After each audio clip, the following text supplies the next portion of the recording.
Hi everyone, good morning, good evening. Today I have a new topic which is little different than other topics. Today we are going to discuss about Salesforce DX destructive build. Salesforce DX stands for Salesforce Developer Experience and destructive build stands for how to delete or how to remove a particular component through the build process. Generally we do build to deploy certain components, but destructive build is not to deploy certain components. Destructive build is meant for removing or cleaning specific component. So today what we are going to discuss is how to configure SFDX CLI command line interface, which will be helpful for doing the destructive build. Then we'll discuss about how to do a clone from the Git repo, the destructive build command line tool, so that we can execute and run that tool for our destructive build process. Next we will discuss about setting up the destructive changes.xml. We know that what package.xml is. Package.xml is we list out all the components which are supposed to deploy into particular arc. But destructive changes.xml also list out all those components, but not to deploy. It is to clean or remove those components from that particular arc. Then we will see a demo that I will try to create a hello world class and try to show you through the destructive build that command line interface how we can clean that or how we can remove that hello world class which I am going to create. Okay, let's start. Now the first thing is to configure the Salesforce CLI, because Salesforce DX, Salesforce Developer Experience, whatever the command will execute, that will run through the Salesforce command line interface. So the first thing what we are supposed to do here is to install the Salesforce CLI. This is the URL over here, developer.salesforce.com/tools/sfdxcli. From this particular URL you can download, and what you can download is based on your operating system, whether you are using Mac, Linux or Windows. For me, what I'm going to do is I'm using a Windows machine here, so I'm going to click on this Windows, and based on your configuration, whether you are using a Windows 64 or Windows 32. So if you are using Windows 32, you can go for this. If you are using Windows 64, you can go for this. So this download is going on over here. So once this download is complete, just have to follow the same installation process. Just click on next and complete the installation. That's all. So I have already installed this, so I am not going to install it once again. But what I am going to show you is once the installation is complete, what path configuration you are supposed to do. So let me cancel this. So the next thing what I'm going to do is once the installation is complete, you have to set the Salesforce command line interface path. So where to get that path? Go here, go to your C drive. If you have installed in your 64, then you will get that in program file. If you have installed in 32, you will get that here, right? So you go program files and try to find out Salesforce CLI. Here is your Salesforce CLI. Click on that. So this is your path basically. So this is the installation path, but the Salesforce command line interface exists inside this bin folder. Here it is, Salesforce command line interface, right? So to run that and check whether the command line is configured in the proper path and not, we will see that. But first thing what we will do is we will copy this path over here.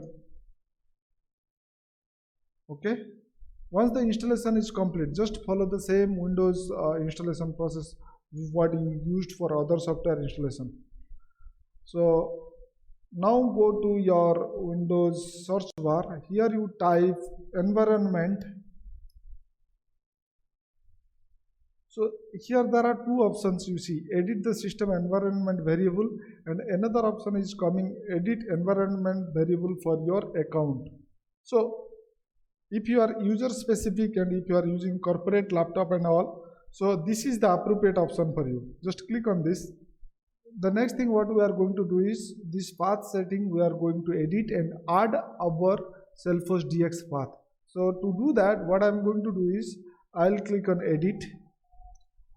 See, for me it is already added over here. You see program file Cellforce CLI.bin. If it is not added over here, you just click on the new and add the path over here. Whatever the path you copied from there, just add it. But for me, I already added, so it doesn't make any sense to add it again. So what I'm going to do is I'm going to cancel it.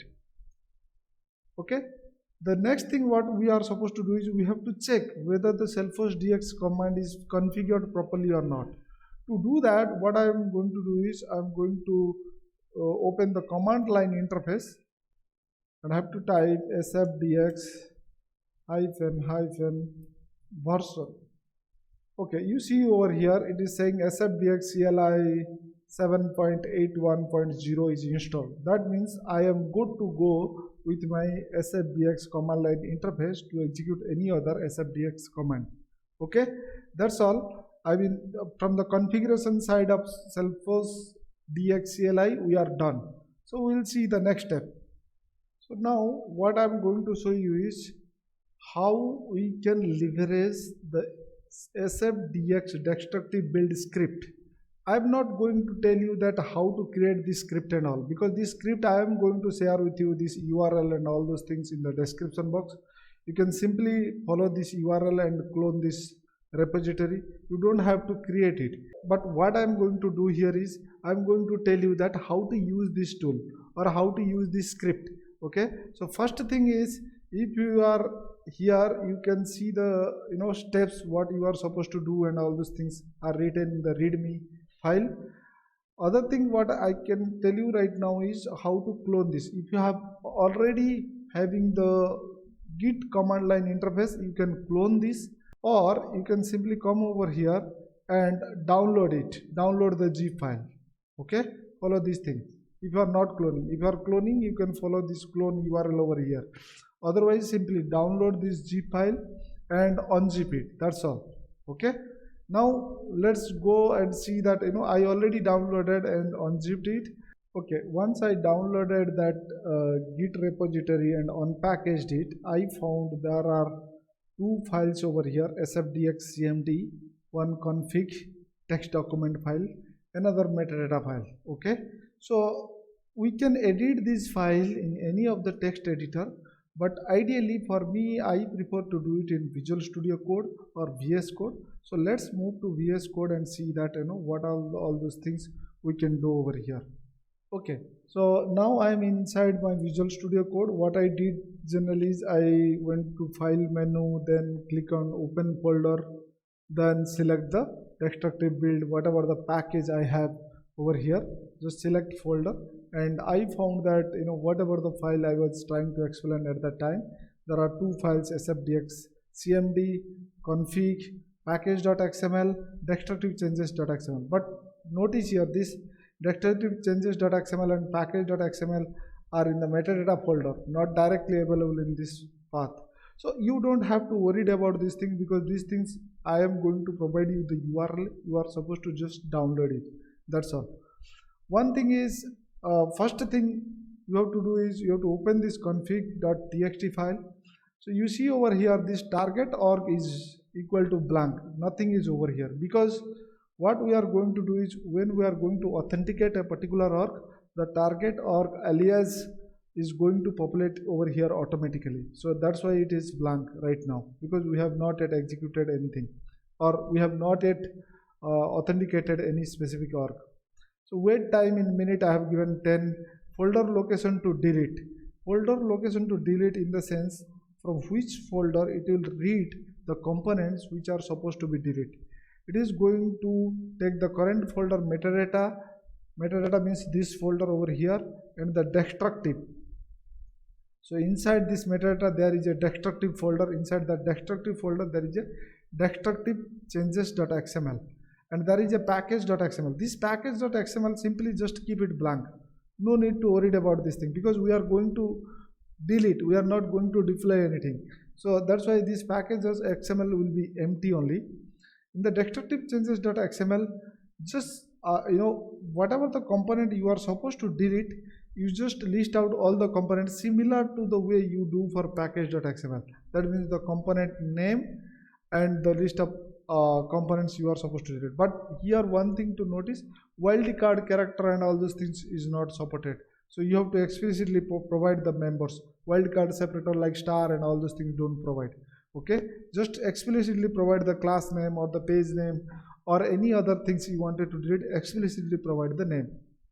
Okay, now let's see the demo. Okay, now we are ready to do a demo. So what I am going to do is I am going to log into one of my developer account. So okay, so once login complete, what I'm going to do is I'm going to create a class. I'm going to open the developer console, click on file, new, Apex class, hello world. Why I'm creating this class? Because I'm going to demonstrate how to delete this class using the destructive build. Okay, in this class what I'm going to do is I'm just going to create a simple hello world method. Okay, this class is now saved. Okay, now if I'm in my setup menu, I'm searching for class. I'm going to Apex class. You see here hello world is created, right? So the next step what I'm going to do is I'm execute the script what we have downloaded from the GitHub and try to delete this. Okay, so for that we already listed out that in the destructive changes.xml we have already listed out the name of the component which we created just now, and we are supposed to target this component and delete it. Okay, this is the only file which you are going to update. Remaining script, whatever you have downloaded from the GitHub, keep it as it is. Don't do anything else. So the next step what I'm going to do is I am going to move to my destructive build folder where we have unzipped the files and all those things. Just click on here, and for a quicker access I can simply type the cmd over here. So now we are in the command line interface. So this is the bat file which I am going to execute. So the bat file name is sfdxcmd. So what I am going to do is sfdxcmd.bat. Okay. Now see, it is asking me the target org is now blank over here. You see, because if you remember in the Visual Studio Code, I told you if you will go to this config file, the target org is blank because we have not authenticated any org. From which org we are supposed to delete this hello world, we don't know. So that's we are going to do it right now. So for that, what I'm going to say, I'm going to set a alias. I'm saying that tech lead. Okay, anything you can give, any XYZ example you can give. This is not restricting you to do anything. Okay, and simply enter.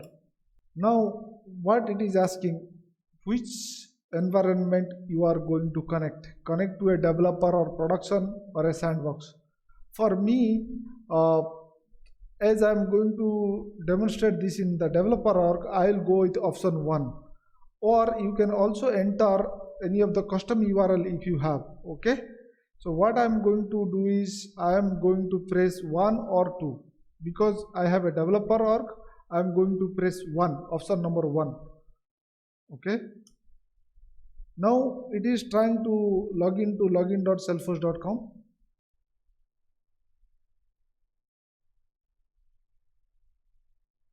Here it is.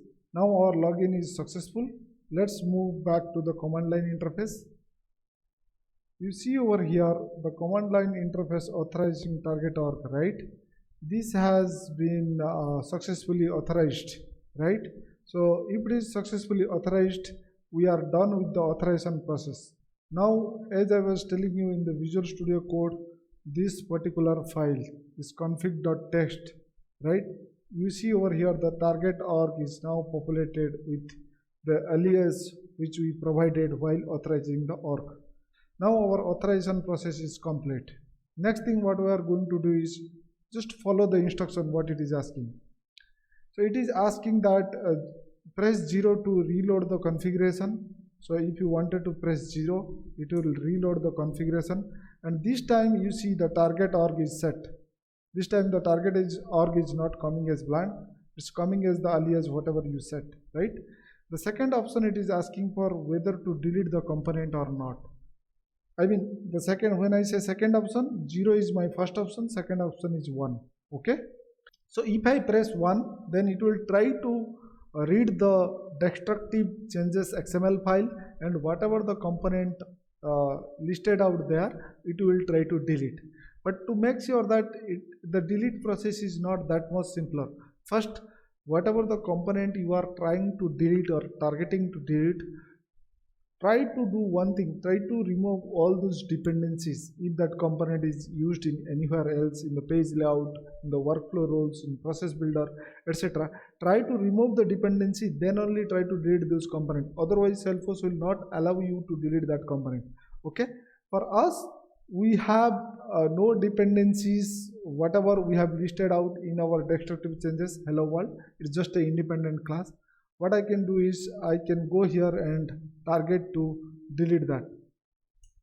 So if I'll press enter, so it is saying that removing the metadata from the target org, and it is trying to execute the destructive command over here. Let's see, let's wait for completion. Okay, now see over here, one component got successfully deleted. Okay, because in our destructive changes.xml file, we just kept only one component. That's why that the same component hello world is got deleted. Now let's go back to our browser and see whether it is really deleted or not. Okay, now I am in my setup windows. So when I type Apex class and search, I will see that the hello world component or the hello world class which I created got deleted. To make one more confirmation, what I can do is I can do deployment status. So when you execute a destructive build, it comes as a deployment. So if you see over here, today at certain time, I mean the current time, we have executed these things, and if you see, just to make you sure that what happened over here, so you see that component what we deployed executed successfully. That means even though it is a deployment, but it is not a constructive deployment. That means we are not deploying any component. Through the deployment process, we are removing the component. That is what the intention of the destructive build. So I hope you would have enjoyed my session today.